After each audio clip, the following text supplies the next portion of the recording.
Thanks so much for taking a few minutes out for us, and congratulations on your appointment. How are you feeling? Yeah, no, look, it's exciting. It's certainly exciting. It's going to be a challenge, but something that I'll relish, and really looking forward to the opportunity on hopefully building on last year with the group. Dan McKellar was the coach last year and he's now moved up. What is your relationship going to be with him this year? Is it a mentorship role, or how are you going to work with him? Yeah, so Dan will oversee the program. Dan will oversee the program there at in terms of the content and stuff like that. But we will work, we'll work together, and I'll be in charge of delivering all of that in terms of the training sessions and the game day and all of that type of stuff. News just out this week: Jesse Moggs off to France. Is he going to be available? Look, I don't think so at this stage, but look, that will all take shape over the course of the next few months. You've got a squad of 35, and a lot of them you've worked with already.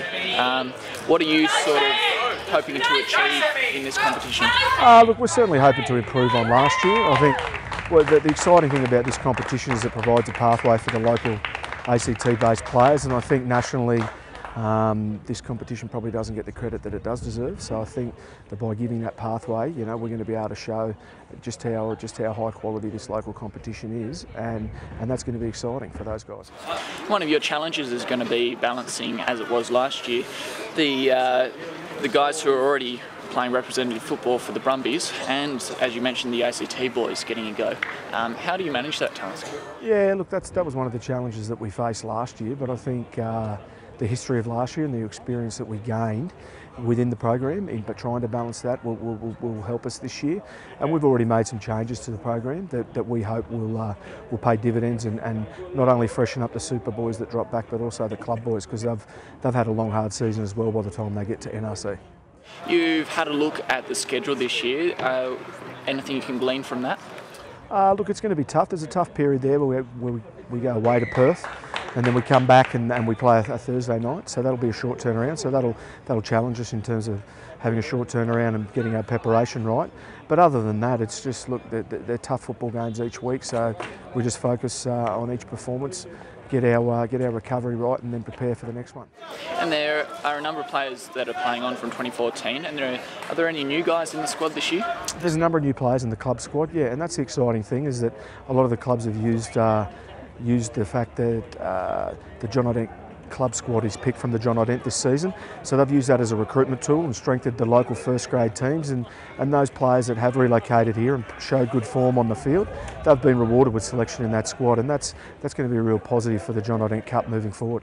And over the next few months leading up to August, your focus is obviously still going to be with the club competition. How do you balance those two tasks? Yeah, look, certainly the primary focus will still be here with Tuggeranong, but at the same time it marries in quite well, because I'm watching a lot of footage in my job with Tuggeranong, so I'm able to dedicate time to have a look at the footage of all the games, to keep an eye on all the players that are in with a shout of making the final NRC squad. So look, it does present a time balance challenge, but I'm pretty lucky here that I'm full time at Tuggeranong, so I just dedicate time after my hours at Tuggeranong to the NRC tasks.